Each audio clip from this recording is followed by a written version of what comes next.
না, আমরা সঠিক তথ্য চাই আপনাদের কাছ থেকে, যে আসলে যেমন লাগে শো তেমনই বলবেন। ভূত এফএম কেমন লাগছে সেটাই বলবেন। শুরু হওয়ার আগে কিভাবে বুঝলেন যে ভালো লাগছে। আর শুরুতেই বলে দিই যে আমাদের SMS করার যে নিয়মটি, আপনার এয়ারটেল নাম্বার থেকে অথবা অন্য যে কোনো নাম্বার থেকে আমাদের SMS করুন, লিখে ফেলুন SHYUT শাউট স্পেস আপনার নাম স্পেস আপনার মেসেজ, পাঠিয়ে দিন 9840 নাম্বারে। এছাড়াও আপনি আমাদের ইমেইল করতে পারেন, অবশ্যই সেটা যদি আপনাদের বড় কোনো ঘটনা থাকে, যে ঘটনাটা আপনার আগামী সপ্তাহে চান এই স্টুডিওতে এসে নিজে শেয়ার করতে, বা চান যে আমি পড়ে শোনাই, তাহলে আমাকে অবশ্যই ইমেল করুন। ইমেল করতে হবে আপনাকে নাম, ঠিকানা এবং ফোন নাম্বার সহ, and the email address is bhootfm@radiofurti.fm, which is BHOOTFM@radioforti.fm। এই হচ্ছে অবস্থা।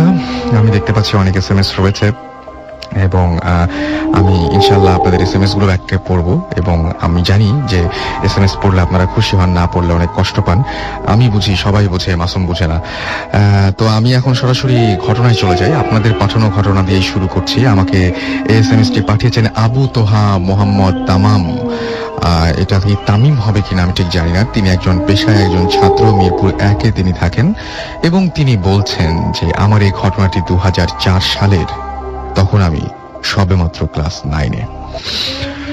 ঘটনাটি আমরা যে বাসায় ভাড়া থাকতাম সে বাসাকে কেন্দ্র করে। বাসাটি মিরপুর বাংলা কলেজের পাশে কোনো এক এলাকায় অবস্থিত। গোপনীয়তা রক্ষার জন্য বাসার নাম উল্লেখ করলাম না। 3তলা বাসাটির 3য় তলায় বাড়ির কেয়ারটেকার এবং 2য় ও নিচতলায় ভাড়াটিয়া থাকত।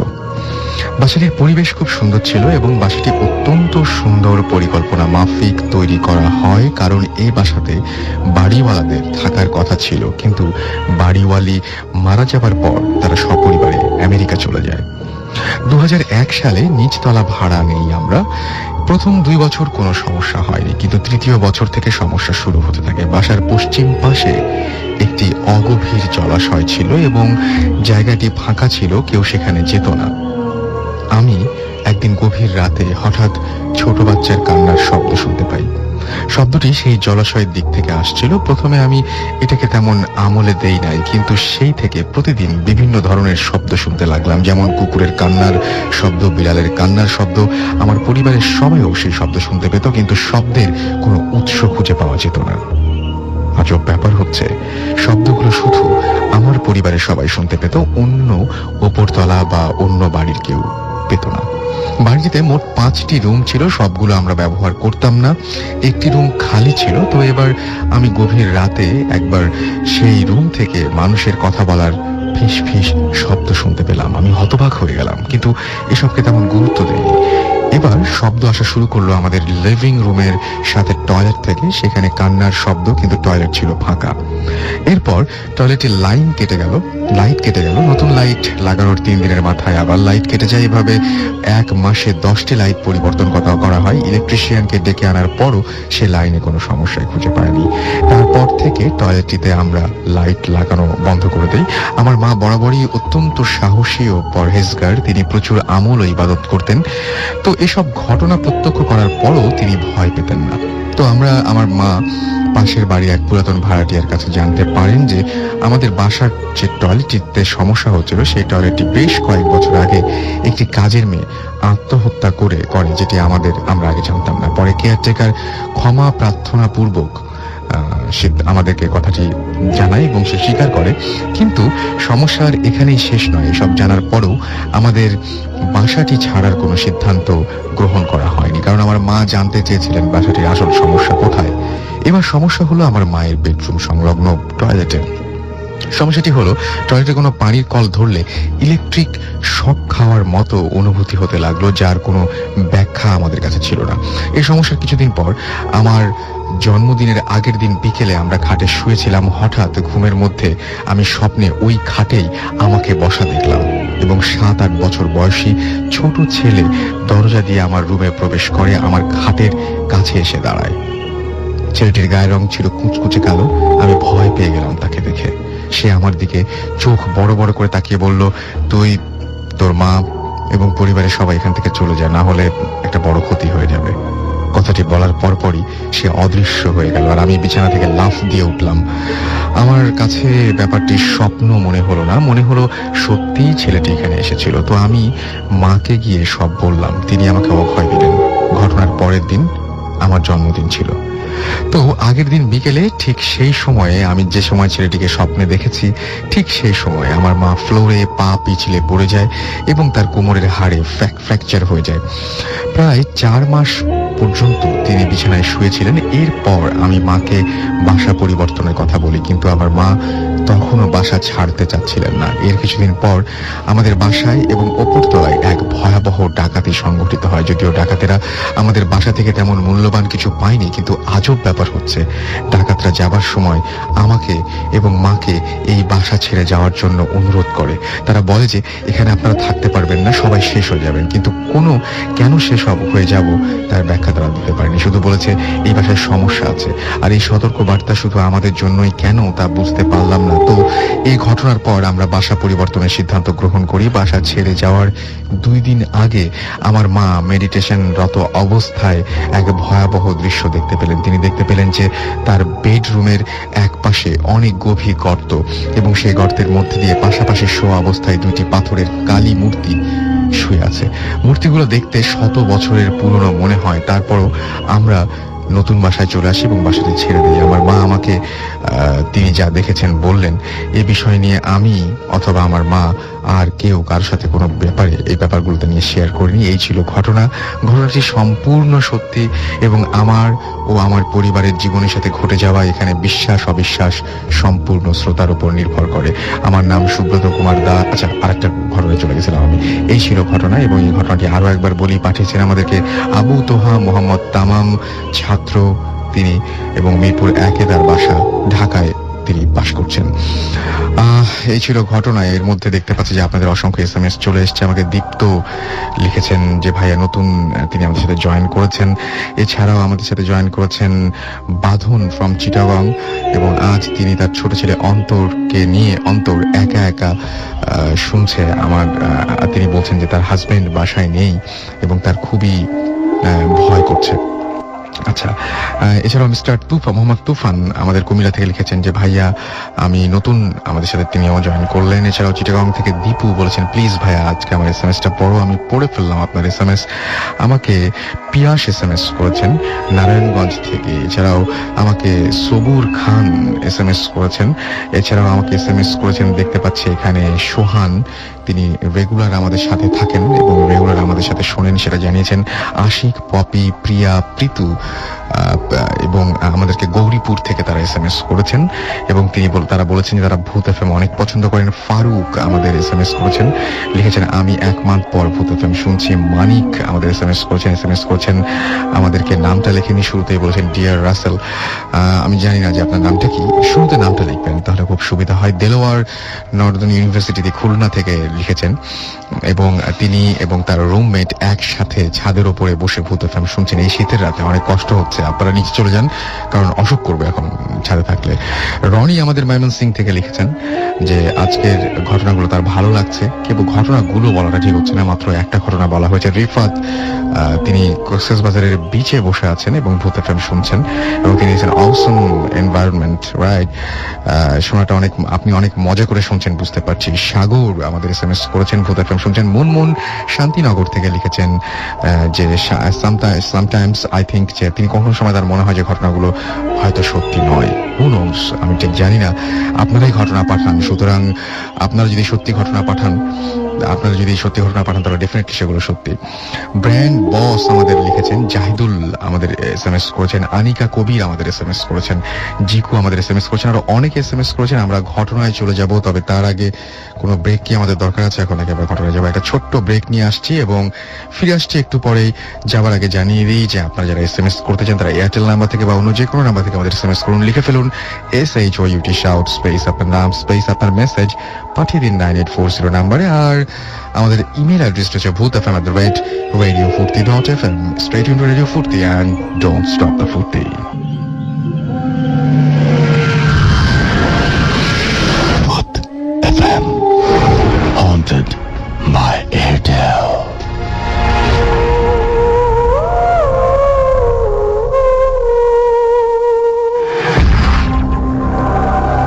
শুনছেন ভূত এফএম হন্টেড বাই এয়ারটেল, সাথে আছি রাস্তাল এবং আমার সাথে মাসুম রয়েছে। আমরা একটু আগে একটা ঘটনা পড়েছি, বেশ কিছু এসএমএস করেছি, এখন সরাসরি আমাদের গেস্টের কাছে চলে যাব। অ্যান্ড আমাদের সাথে আজকে জয়েন করেছেন, আপনার নামটা বলুন। লিসনার্স, আমি আলিফ, পাইওনিয়ার ডেন্টাল কলেজে পড়ছি, ফাইনাল ইয়ার স্টুডেন্ট। সবার আগে জানাতে চাচ্ছি যে পাইওনিয়ার যত সব স্টুডেন্ট আছে যারা এই প্রোগ্রামকে শুনছে তো রাতে, তাদের সবাইকে ধন্যবাদ, ইনক্লুডিং মাই টিচার্স, আমার ফ্যামিলি, আমার ফ্রেন্ডস। তাছাড়া special thanks to Sejuti, Anika এবং আকিব, তারা সবাই আমাকে ইন্সপায়ার করেছে এখানে গল্প বলার জন্য, মানে স্টোরিটা বলার জন্য। আমার পক্ষ থেকেও সবাইকে সবার জন্য অনেক শুভেচ্ছা। থ্যাংক ইউ ভাই। সবার আগে আমি ঘটনাটি বলতে যাচ্ছি এখন। এটা হচ্ছে 2004 সালের ঘটনা। এটা হচ্ছে 20শে জানুয়ারি। আমার বড় চাচি ওই দিন মারা যান আর কি। তো মারা যাওয়ার 3 মাস আগে উনি একটা অ্যাক্সিডেন্ট হয় ওনার সাথে একটা রাইফেল স্কোয়ারের সামনে। তো ওই অ্যাক্সিডেন্ট ওনার ডান হাতটা ভেঙে যায়। আচ্ছা, ডান হাতটা ভেঙে যাওয়ার কারণে ওনার একটা এক্সটার্নাল ফিক্সেশন লাগিয়ে দেয় ডক্টররা, ডান হাতে একটা লাগিয়ে দেয়। তো এখন আসলে মূল ঘটনায় চলে যাচ্ছে। ওই যেদিন মারা যান সেদিন আমি সারাদিনই বিজি ছিলাম কাজে। তো সন্ধ্যার দিকে দাফন শেষ করি। সন্ধ্যা 7টার পরে বাসায় আসার পর পুরো বাসাটাই থমথম একটা পরিবেশ বিরাজ করে। নর্মাল একটা মানুষ মারা গেলে যেরকম পরিবেশ বিরাজ করে সেরকমই বিরাজ করছিল আর কি। কিন্তু ওইটার সাথে একটা আলাদা অস্বস্তিকর ফিলিংস আমাদের ফ্যামিলির সবারই মানে হতে থাকে আর কি। পুরো বাসাটা একটা ঠান্ডা, মানে গরম পড়ে গেছিল তখন জানুয়ারি মাসের। আপনার জানালার বাইরে একবার পর্দাটা সরিয়ে দেখতে পারেন যে এরকম কোনো ইমেজ দেখতে পান কিনা, বা ভালো হয় কিন্তু একবার তাকে চেক করে নিলেন যে এরকম কোনো কিছু আছে কিনা বা কোনো ইমেজ চারপাশে আছে কিনা। আসলে সত্যি কথা বলতে কি যে হঠাৎ সবচেয়ে বেশি ভয় পাবেন যদি হঠাৎ করে ঘুম ভেঙে যায় এবং সেই সময় দেখেন যে ঘরের মধ্যে এরকম একটা ইমেজ। এনিওয়েজ, আমার কাছে বেশ কিছু এসএমএস রয়েছে, আমি সেই এসএমএস গুলো পড়ে ফেলতে চাই। আমাকে জয় লিখেছেন, এসএমএস করেছেন এবং তিনি বলছেন আমার একটি ঘটনা আছে। আমার একটি এসএমএস ও পড়া হয় না। আপনার ঘটনাটি আমাদের ইমেল করে দিন, আমরা নেক্সট উইকে চেষ্টা করবো সেটা পড়তে, বা আপনি চাইলে আমাদের সাথে জয়েন করতে পারেন। যদি আপনার ঘটনাটা ভালো হয় ডেফিনেটলি আপনি আমাদের কাছ থেকে কল পাবেন। বাপ্পি লিখেছেন যে একটু ভয় লাগছে, আমি আপনাদের নতুন ফ্রেন্ড। আর আমাদের লিখেছেন যে উই আর 5 ভূত, এবং তারা সবাই মিলে আমাদের সঙ্গে শুনছেন, নাম তো লেখেন নাই। রিদওয়ান বসুন্ধরা থেকে লিখেছেন যে রাসেল ভাই আমার নেফিউ, আমি এসএমএসটা শেষ করতে পারলাম না। সোহেল চিটাগং থেকে লিখেছেন রাসেল ভাই থ্যাংক ইউ, আমিও আমার 2 ভাই মিলে অনেক এসএমএস পাঠিয়েছি সেগুলো পড়ার জন্য। আচ্ছা, আমি কিন্তু আপনার এসএমএস দেখতে পাইনি, এবার এটা প্রথম এসএমএস ছিল আপনার, সেটা আমি পড়ে ফেলেছি। মিল্টন নরসিংদী থেকে লিখেছেন যে কেমন আছেন রাসেল ভাই, আমি সবসময় ভালো থাকি, সবসময় ভালোর দলে। তিনি বলেছেন যে প্লিজ এসএমএসটা পড়েন, আমি আপনার এসএমএস পড়ে ফেললাম। ড্রিম কেরানীগঞ্জ থেকে আমাদের এসএমএস করেছেন এবং তিনি বলছেন যে ভূত এফএম শুনে আমার ভয় লাগছে। আচ্ছা, ভয় লাগছে না, কজ আমার সাথে সৈকত আছে। ওকে, তাহলে একা শুনুন। সানি আমাদের লিখেছেন বোর্ড বাজার গাজীপুর থেকে যে আমরা 4 জন মিলে লাইট অফ করে মোমবাতি জ্বালিয়ে গোল হয়ে বসে তোমাকে শুনছি, অন্যরকম অনুভূতি। আমি তো শেষ করে ফেলবো শো, তারপরে আপনারা মোমবাতিগুলো নিভিয়ে দিয়ে এই ঘর থেকে বেরোবেন কিভাবে সেটা চিন্তা করুন। This track was downloaded from fusionbd.com. Ayan Mirpur থেকে লিখেছেন যে অয়ন মিরপুর এটিএম কার্ড থেকে লিখেছেন আর কি। আচ্ছা, সোহেল মোহাম্মদপুর থেকে লিখেছেন যে রাসেল ভাই কেমন আছো তুমি, আমি সবসময় ভালো থাকি, সবসময় ভালো দলে। আলী রাসেল আমাদের এসএমএস করেছেন। এছাড়াও আমি দেখতে পাচ্ছি আমাদের এসএমএস করেছেন তিশান ফ্রম খুলনা এবং তিনি বলেছেন যে আই ওয়ান্ট টু হিয়ার ভূত এফএম এভরি নাইট। আচ্ছা, এটা তো সম্ভবই, খুবই সম্ভব। এই পরিমাণ আমরা যদি প্রতিদিন এই শোটা চালাতে চাই তাহলে আমরা মোটামুটি কয়েকশো ঘটনার মধ্যে থেকে এই কয়েকটা ঘটনা বেছে বের করি। তাহলে আপনি চিন্তা করুন যে আমাদের প্রতিদিন কত হাজার ইমেল লাগবে, মানে প্রতি সপ্তাহে আর কি, এবং প্রতিদিনই আমাদের এরকম কয়েকশো ইমেল দরকার হবে এবং সেটা হচ্ছে আপনাদের কয়েকশো ঘটনা, যে ঘটনা থেকে সেরা ঘটনাগুলো আপনাদেরকে আমরা শোনাতে পারি। ভূতের রাজা ফাহিম ভাই আমাদের এসএমএস করেছেন মগবাজার টিএনটি কলোনি থেকে। আই লাভ ভূত। ওকে, সো আপনি আমাদের ভূত এফএম পছন্দ করেন না, বাট ইউ লাভ ভূত।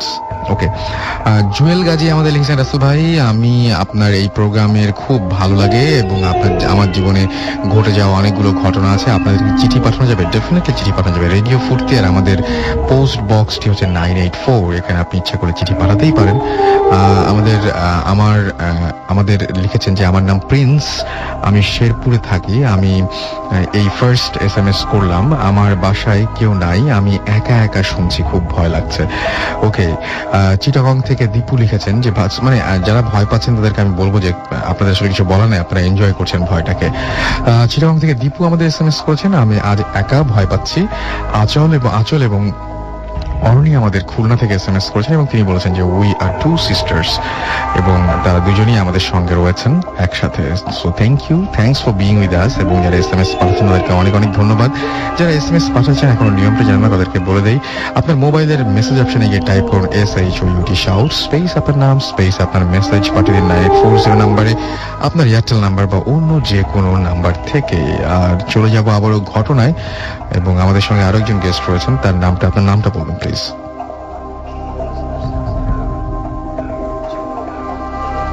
আচ্ছা, এক সেকেন্ড, আমার মনে হয় যে ওখানে একটু সমস্যা আছে, আপনি বরং আমাদের সাথে এইখানে এসে জয়েন করেন প্লিজ। জি, ঠিক আছে।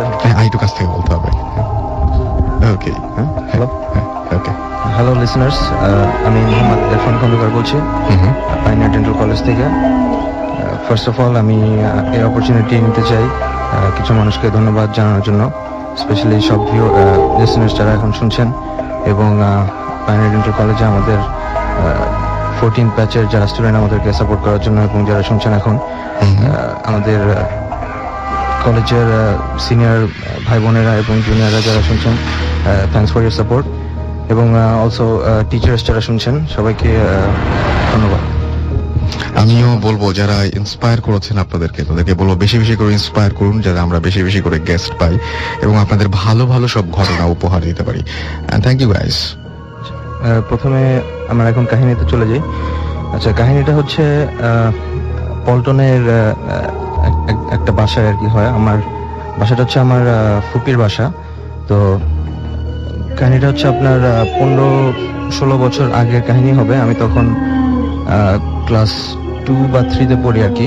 তো আগে বাসার একটু ইতিহাস না বললে হয় না। তো বাসাটা হচ্ছে 5তলা বিল্ডিং একটা, এবং খুব পুরানা বিল্ডিং। তো বিল্ডিং এর একটা ট্র্যাজেডি হয় আর কি, মানে বিল্ডিং এর 5তলায় যে ফ্ল্যাট ছিল, আর এটা যেহেতু অনেক পুরানো মানে স্টাইলের বিল্ডিং, সো এক একটা ফ্লোরে অনলি একটা করে ফ্ল্যাট, খুব বড় ফ্ল্যাট আর কি, 3000 স্কোয়ার ফিটের মতো। টপ ফ্লোর যেটা ছিল আর কি, ওখানে মানে একজন খুব চঞ্চল একটা ছেলে ছিল যে আর কি অ্যাক্সিডেন্টের কারণে ওখানে মারা যায় আর কি। মানে ওই বাসার যে সিলিংটা ছিল নর্মালি অন্যান্য ফ্লোরের থেকে এটার সিলিং এর হাইটটা অন্যান্য মানে ফ্ল্যাট থেকে একটু কম ছিল। সো বিছনা থেকে একজন লাফ দিয়ে সিলিং ধরতে পারে এরকম একটা হাইট ছিল। তো খেলা করতে করতে একদিন সে লাফ দিয়ে ফ্যান মানে ঘুরছিল সিলিং এ, এবং তার মাথা ওখানে ফ্যানের মধ্যে লেগে মানে ইনজুর্ড হয় এবং ব্লিডিং এর কারণে মারা যায়। তো এরপর থেকে ভাড়াটিয়ারা চলে যায়, কিন্তু যারাই আসে ভাড়াটিয়ারা কেউ থাকে না আর কি। মানে আসার পর হয়তো কয়েক মাস এরপরে চলে যায়। তো এইভাবে যখন দেখা গেল যে আসলে কেউ আসছে না, ভাড়া হচ্ছে না, কেউ কোনো ভাড়াটিয়া এখানে থাকছে না, তো বাড়িওয়ালা যিনি ছিলেন মানে আমার ফুপি, তো উনি চিন্তা করে যে ঠিক আছে আমরাই থাকি। ওনারা যদিও দোতলায় থাকতো, তো ওনার মেয়ে আমার ফুফাতো বোন আর কি, তো উনি চিন্তা করলো যে আমি উপরে থাকি। ওনার এক ছেলে আছে, আমার মানে রিলেশনে আমার নেফিউ হয়। তো যদিও আমার থেকে বয়স অনলি 2 মাস ছোট, তো মানে আমার তো ওনারা দুজন আর কি মানে ইয়েতে টপ ফ্লোরে থাকতো। তো ওখানে আমি, আমার ছোট ভাই এবং আমার যে নেফিউ, ওর নাম রাজিন, আমরা 3 জন ওখানে যে বারান্দাটা ছিল আর কি, বিশাল বড় বারান্দা, ওখানে আমরা মানে ক্যারাতে প্র্যাকটিস করতাম আর কি। আমার বাবা হচ্ছে একজন মার্শাল আর্টস এনথুজিয়াস্ট, সো আমাদেরকে ছোট থেকেই চেয়েছিল আর কি যে মানে সেলফ ডিফেন্সের জন্য, মার্শাল আর্টস শেখানোর জন্য। সো আমাদের একজন সেন্সে ঠিক করা হলো, এবং সে প্রত্যেক সপ্তাহে একবার করে বা তিনবার করে আমাদের এসে ওখানে শেখাতো আর কি, বারান্দাটা আমরা শিখতাম।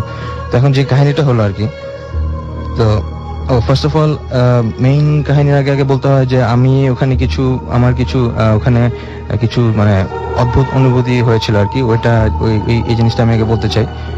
একদিন এরকম মানে আমরা ওখানে প্র্যাকটিস করতাম বিকালে থেকে সন্ধ্যা হয়তো 7টা বা 8টা পর্যন্ত আর কি, 3 ঘন্টা। তো আমরা যখনই আমাদের ইয়ে হতো আর কি, পানি পিপাসা লাগতো, আমরা বারান্দা থেকে বের হয়ে ডাইনিং স্পেসে এসে পানি খেয়ে আবার চলে যেতাম।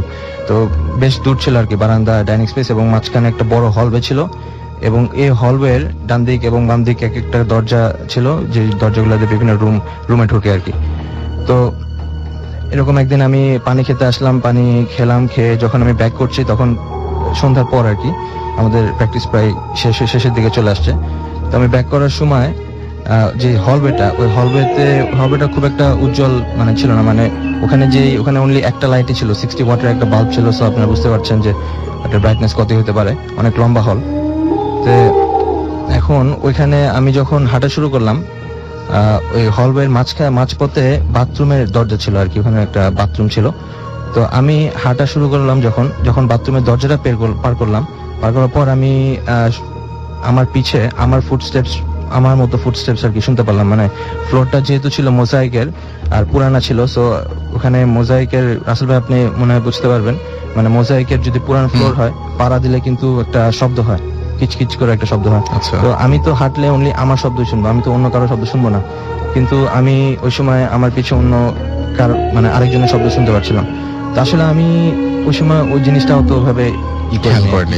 আমরা এখন মূল ঘটনায় চলে যাই তাহলে। মূল ঘটনাটা হচ্ছে এই জিনিসটার পরে মানে আমার একটু ইয়ে হয়েছিল যে এখানে একটু মনে হয় কোনো ঝামেলা থাকতে পারে। আমি আসলে অত ছোট ছিলাম, আমি জিনিসটা করতে পারিনি। তো কিছুদিন পর থেকেই আমাদের ওখানে প্র্যাকটিস বন্ধ করে দিল। আমার বাবা বললো যে না, এখানে না, অন্য জায়গায় আমাদের ঠিক করা হলো।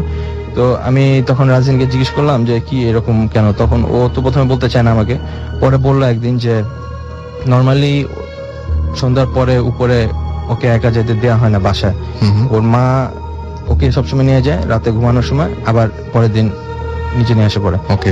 এখন একদিন এরকম ওনার মা তো মানে ওর মা অফিসে কাজ করে আর কি, তো অফিস করতে গেছে।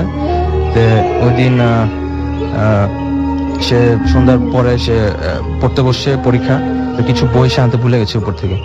সে উপরে চলে গেল বই আনার জন্য, চাবি নিয়ে উপরে চলে গেল। আর ওর যে নানি মানে আমার ফুপি, উনি তাকে বলে দিছিল ভালো করে যে তুমি একা যাবা না, তুমি যদি যাও কাউকে নিয়ে যাবা। তো ও তাড়াতাড়ি চলে গেছে, ওই জিনিসটা মনে ছিল না। তো চাবি নিয়ে উপরে গেল, দরজা খুলে সে তার রুমে গেল আর কি। তার রুমে যে তার যে বই দরকার সে বই নেওয়ার পর কারেন্ট চলে গেল বাসায়। আচ্ছা। পুরোপুরি অন্ধকার। তো সে কোনো মতো রুমে কোথায় ক্যান্ডেল আছে, যেহেতু তার নলেজে ছিল, সে ক্যান্ডেল জ্বালালো।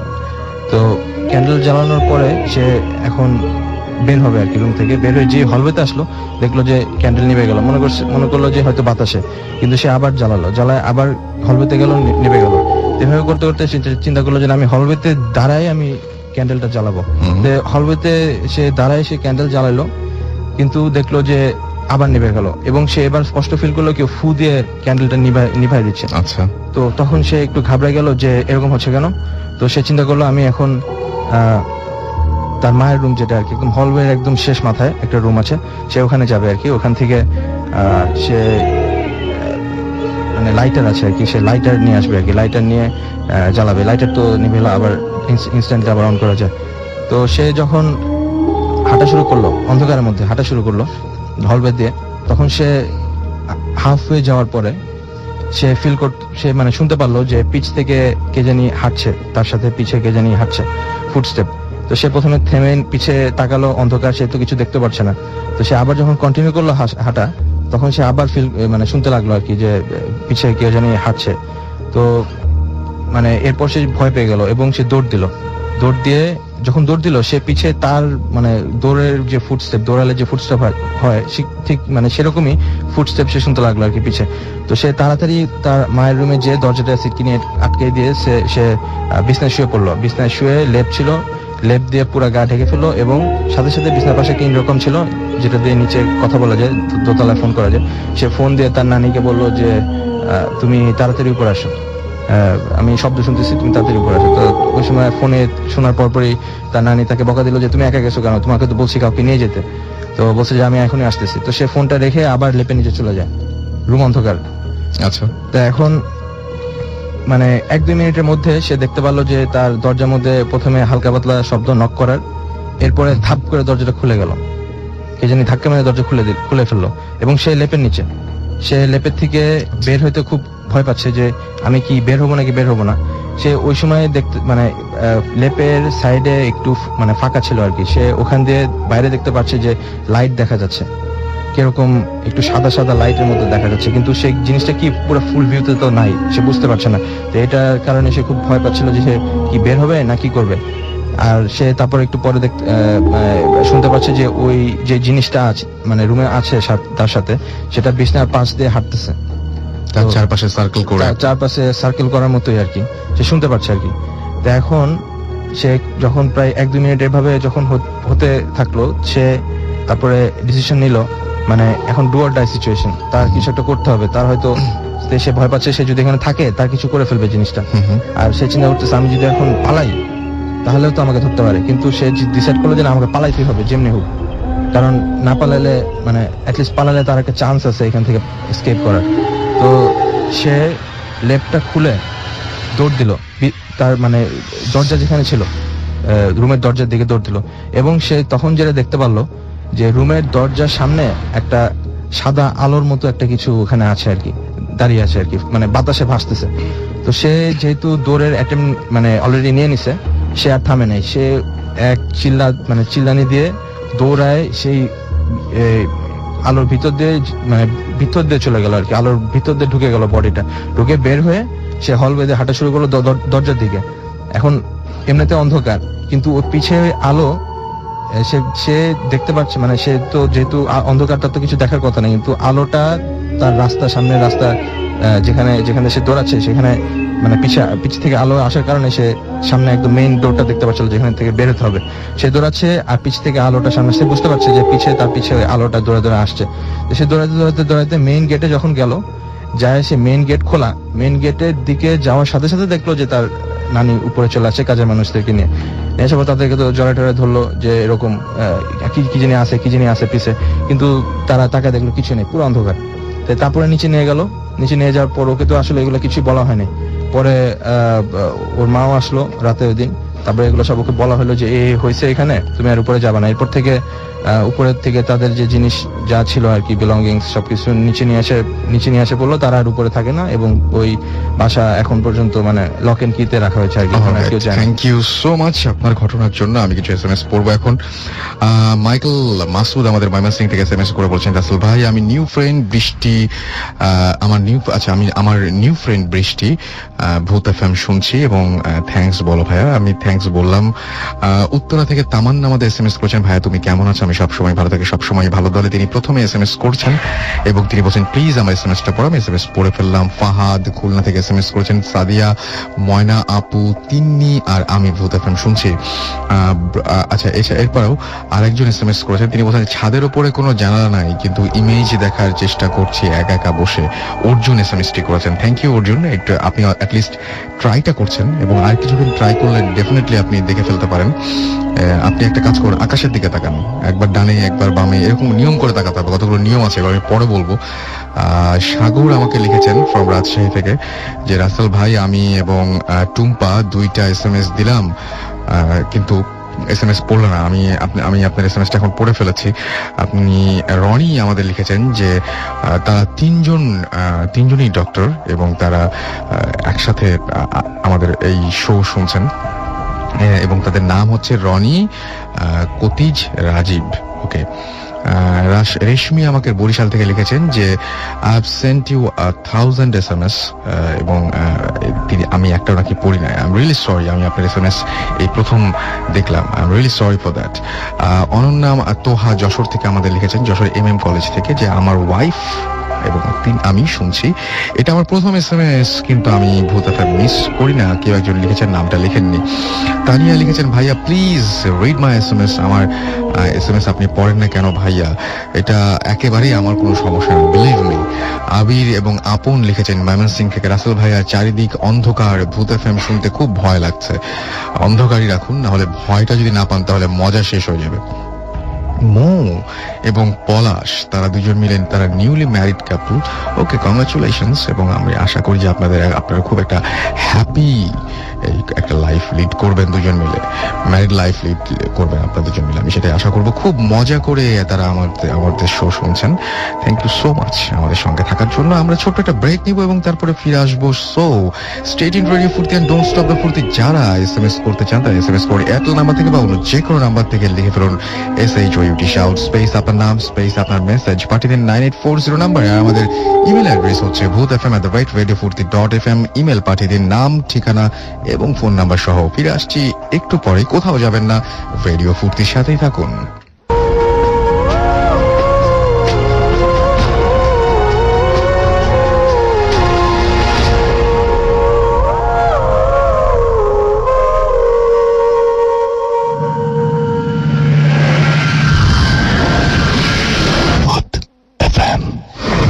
Haunted by Airtel.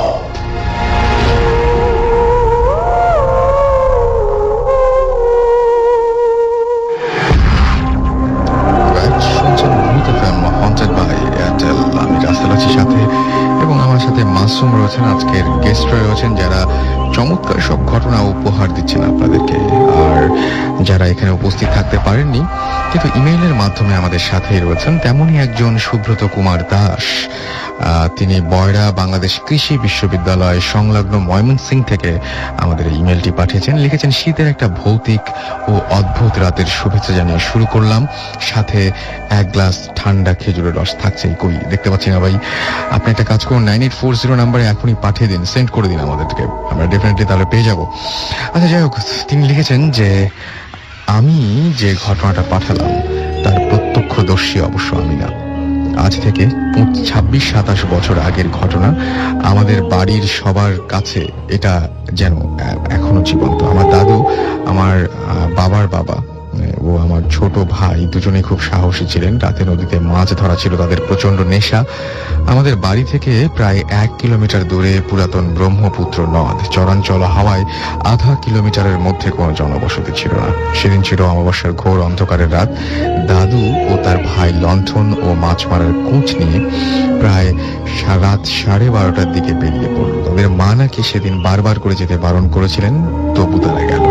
আধা কিলোমিটার নদী পার দিয়ে মাছ ধরতে ধরতে কুড়ের কাছাকাছি চলে আসলো তারা। কুর বলতে বোঝায় নদীর দুই উপশাখা একত্রিত হয়ে দুই উপশাখা একত্রিত হয়ে এক বড় শাখার সৃষ্টি করে, যেখানে মানে 3 নদীর মধ্যবর্তী স্থান। আর ওই জায়গাটা এখনো খুব খারাপ। ওই কুড়ের মাছ দিয়ে এখনো নৌকা, স্টিমার, লঞ্চ স্বাভাবিকভাবে যেতে পারে না, যেন কোনো চুম্বকের আকর্ষণ করে নিচ থেকে। এখনো কোনো জেলে যদি ভুলবশত জাল ফেলে তার অর্ধেক অংশ পাওয়া যায় না। আজও ওই কালো জলের তলা পাওয়া যায়নি। তো যাই হোক, মাছ ধরতে ধরতে প্রায় 3:30টার দিকে তারা ওই কুড়ের সামনে এসে দেখতে পায় বিশাল, প্রায় 7-8 হাত লম্বা একটা বোয়াল মাছ। নদী পার হতে সেটা প্রায় 2.5 হাত নিচে জলের মাঝে স্থির হয়ে বসে আছে। তাদের মনে নাকি একটু ভয়ও লেগেছিল। মাছটা মারার প্রচন্ড নেশায় দাদু তার বাম হাতের লণ্ঠন উঠিয়ে ডান হাতে শক্ত করে কুচ ধরলো, আর তার ভাইও শক্ত করে একসাথে আঘাত করলো। কুচ দুইটা মাছের শরীর স্পর্শ করার আগে তারা স্পষ্ট দেখতে পেল সেই মাছটা আর নেই। কলা গাছের ভেলায় ভাসা সাদা মার্কিন কাপড়ে একটা লাশ। দেখেই তারা দৌড়ে উপরে উঠে আসলো এবং পেছনে কোনো একটা আওয়াজে ফিরে চাইতে দেখতে পেল যে লাশের মাথা থেকে গলা পর্যন্ত বিকৃত ভয়ঙ্কর মুখটা যেন নখে আঁচড়ানো। This track was downloaded from FusionBD.com.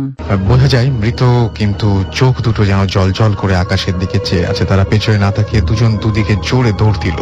দাদু প্রায় অর্ধচেতন অবস্থায় আমাদের উঠোনে এসে পড়েছিল। তখন ভোর হয়েছে। 3 ঘন্টা পর দাদু যে প্রথম যে কথাটা বলল সেটি হচ্ছে, আমার ভাই কোথায়। আমাদের বাড়ির কয়েকজন সারাদিন খোঁজার পর সেদিন তার ভাইকে পেল না। পরের দিন আবার খুঁজতে বের হলো। সকাল 10:30টার দিকে কুড়ের থেকে 15-20 হাত দূরে একটা মাঝারি গর্তে দেখতে পেল উপর করা দাদু তার ভাইয়ের লাশটা, এবং লাশটার গায়ে নখের আঁচড়ের দাগ ও শরীর থেকে বেরিয়ে আসছে মাছের বিচ্ছিরি আঁশটে গন্ধ। দাদু দৌড়ে লাশটা জড়িয়ে ধরে মুখ ফেরাতে চিৎকার করে উঠল। সবাই দেখলো যে বিকৃতভাবে লাশটা দাদুর দিকে জল করে তাকিয়ে আছে। কিন্তু আশ্চর্য ব্যাপার হলো, দাদু নাকি গতকাল কয়েকবার ওই জায়গায় তার ভাইকে খুঁজেছে। এই ছিল আমার ঘটনা। লাশটা স্নান করানোর সময় নাকি তার শরীর থেকে হলদে আঠালো পানি বের হয়েছিল।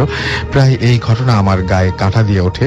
ছোটবেলা থেকে দেখতাম দাদু কিছুদিন পরপরই মাঝরাতে টুকরে কেঁদে ওঠে আমার ভাই বলে, এবং দাদু মারা গিয়েছে 6 মাস আগে। তার 15 দিন আগেও সে খুব কেঁদেছিল। রাসেল ভাই, এই সপ্তাহে আমার লেখা পড়লে কৃতজ্ঞ থাকবো। থ্যাংক ইউ আমাদের এই ঘটনাটা পাঠানোর জন্য। আমরা পরবর্তীতে আরো একটা ঘটনায় যাব, তবে তারা কিছু SMS পড়তে চাই। আমাদেরকে আসিফ চিটাগং থেকে লিখেছেন, ভাই আমি একা শুনছি, আলো এবং রিপন আমার বাসায় চলে আসতে বলেন, ভূত এফএম শুনবো একসাথে।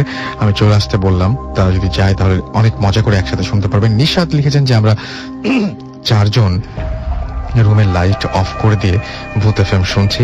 আনিস আমাদেরকে করাইল TNT থেকে লিখেছেন যে আচ্ছা, তিনি লিখেছেন যে TNT বস্তি গুলশান থেকে লিখেছেন, রাসেল ভাইয়া কেমন আছেন?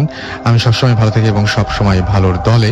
এছাড়াও আলামিন এবং মাসুম, তারা 6 বন্ধু মিলে ভূত এফএম শুনছেন। মেহেদি ফ্রম মতিঝিল, তিনি আমাদের সঙ্গে রয়েছেন। SK রনি ফ্রম শনির আখড়া, তিনি বলছেন, আমি পাভেল, সিয়াম, অমি, আরিফ, সুমন, জ্যোতি, তারপরে সুমা, মৌরি, আকাশ, প্রিন্স, কিপ্তিয়া, সবাই মিলে একসাথে ভূত এফএম শুনছেন। শাহাদাত উত্তরা থেকে ভূত এফএম শুনছেন। আমাদের সাথে রয়েছেন রিয়াজ, নজরুল, তারেক, তারা 3 ভূত এফএম শুনছেন। আমাদের আরো অনেকে SMS পাঠিয়েছেন। যারা SMS পাঠাতে চান তাদেরকে নিয়মটি জানিয়ে দিই। লিখে ফেলুন SHOUT শাউট স্পেস আপনার নাম স্পেস আপনার মেসেজ পাঠিয়ে দিন 9840 নাম্বারে। চলে যাব ঘটনায় আবারও। জি, আপনার নামটা বলেন। আমি আলিফ আবার হ্যাঁ। তো আমি যেটা লাস্ট ঘটনাটি বলেছিলাম সবাই তো শুনেছে ঠিকই, এটা ওইটা রিলেটেড একটি ঘটনা। আচ্ছা। তো চাচি মারা যাওয়ার 8 থেকে 9 মাস, 7 থেকে 8 মাস পরে সম্ভবত আমাদের রোজা ছিল আর কি। আচ্ছা। তো রোজার সময় আমার চাচির কবর জিয়ারত করতে যাবে। তো উনি মারা যাওয়ার পরে চাচা প্রায় কবর জিয়ারত করতে যেত। দিনে ম্যাক্সিমাম টাইমে দিনেই যেত, কাজের ফাঁকে চলে যেত। তো ওই দিন কেন জানি সে সেহরির আগে ডিসিশন নেয় যে আমি আমার ছোট ছেলেকে নিয়ে কবরের স্থানে কবর জিয়ারত করতে যাব।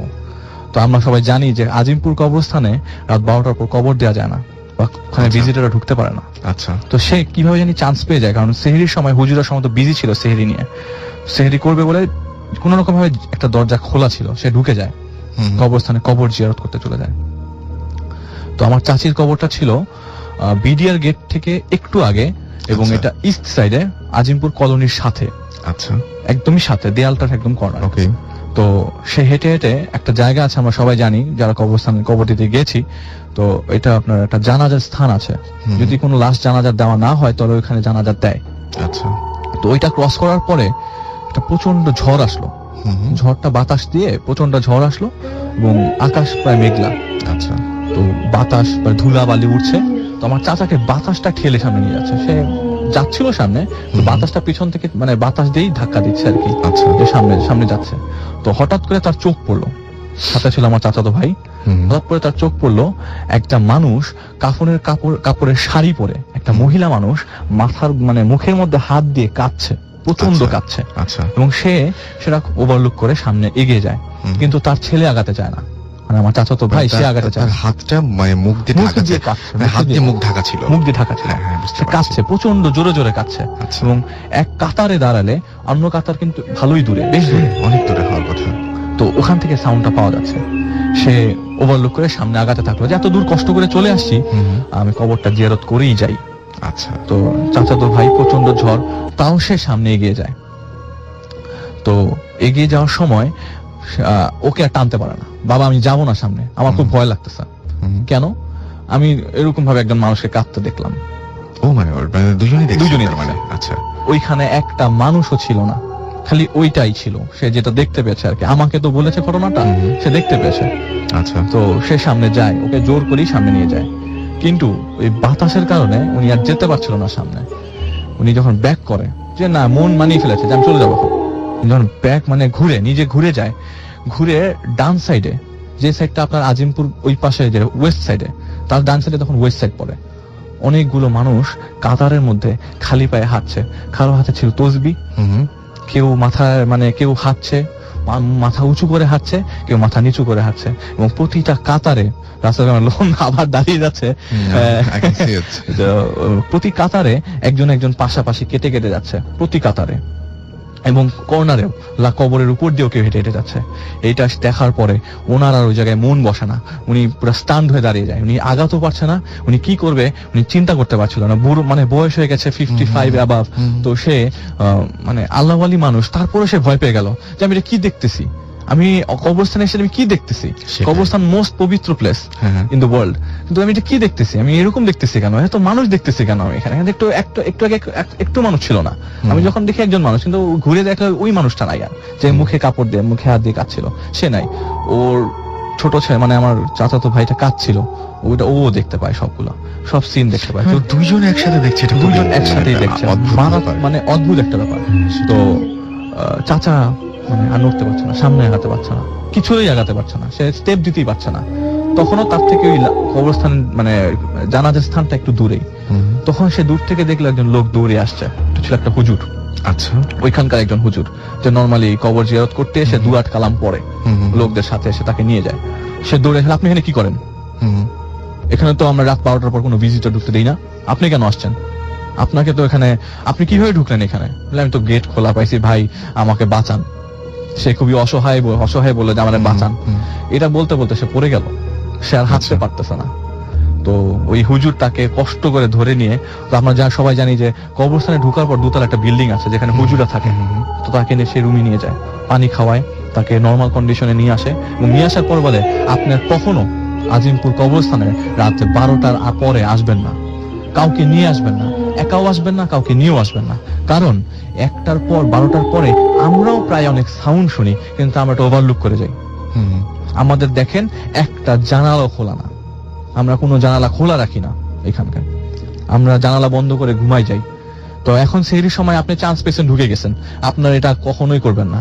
এরপর থেকে আমার চাচা একটু মানে কবরস্থানটা জিয়ারত করে আস্তে আস্তে কমিয়ে দেয়, কারণ সে এরপর থেকে কবরস্থানে খুব কম যেত, মানে যেতই না বলতে গেলে। তার ভয়ের কারণে সে এখনো পর্যন্ত প্রচন্ড ভয় আছে যে কবরস্থানে যাবে।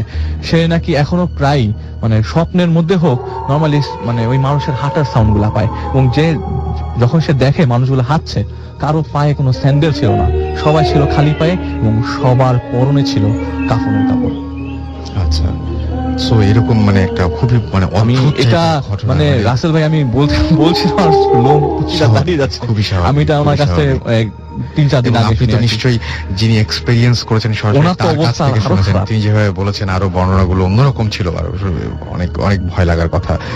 সেটাই মানে খুবই ইন্টারেস্টিং ব্যাপারটা, ইন্টারেস্টিং বলছি আসলে ব্যাপারটা, যার মানে না সে দেখেছে এরকম কবরের উপর দিয়ে মানুষ হেঁটে যাচ্ছে, কবরের উপর দিয়ে হেঁটে যাচ্ছে মানুষ। সেটাই মানে এটা খুবই ভয়ের হওয়ার কথা। এবং আমি জানি না যে আমার সামনে যদি এরকম কোনো ঘটনা ঘটতো তাহলে আমি কি করতে পারতাম। সো তারপরে খুবই স্বাভাবিক যে উনি একদম হাঁটতে পারছিল না, সেন্সলেস হয়নি, বাট উনি হাঁটতে পারছে না, ওনার সারা মানে হাত পা কোনো কিছুই চলছিল না। চলছিল ওই না। হুজুরের হেল্প না থাকলে সে ওখানেই হয়তো বা পড়ে থাকতো বা বসে থাকতো, কিছু একটা করতো আর কি। ওনার যে কোনো ধরনের অ্যাটাক হয় না, এটাই ওরকম সে নড়তেই পারছে না, একদম তার হাত লিমস গুলা মুভ করছিল না, Right, হাত পা ঠান্ডা হয়ে গেছে। সো যাই হোক, আমরা আরো কিছু এসএমএস দেখতে পাচ্ছি। আমাদের আরিফ কলেজ যশোর থেকে এসএমএস করেছেন, আমাদেরকে এসএমএস করেছেন রোমান সুপি, আমাদেরকে ঢাকা থেকে এসএমএস করেছেন, ভয় লাগছে আমাদেরকে। এছাড়াও এসএমএস করেছেন দেখতে পাচ্ছি যে আমাদেরকে আবজিৎ, আচ্ছা আমাদেরকে ঘোস্টের বাপ এসএমএস করেছেন ওল্ড ঢাকা থেকে, আমাদেরকে এসএমএস করেছেন ভাইয়া আমার নাম খোরশেদ।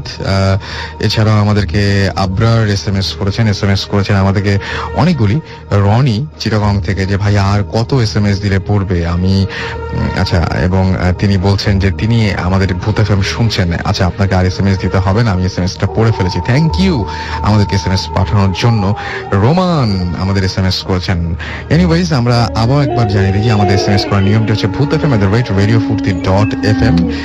এটাতে আপনারা ইমেল করবেন, আর এসএমএস করতে হলে আপনার এয়ারটেল নাম্বার থেকে বা অন্য যে কোনো নাম্বার থেকে মোবাইলের মেসেজ অপশনে গিয়ে টাইপ করুন SHOUT শাউট স্পেস আপনার নাম স্পেস আপনার মেসেজ পাঠিয়ে দিন 9840 নাম্বারে।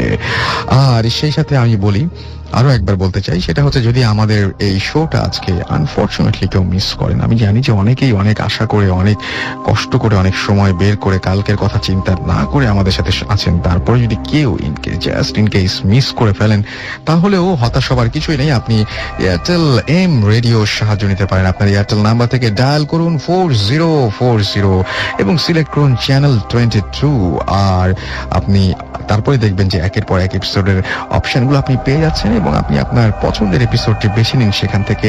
And now listeners can get the Booth FM tune as their caller tunes. My tunes from Airtel Booth FM tune code is 92125 and you can activate it by sending SMS or SMS to the CT space 92125 এবং send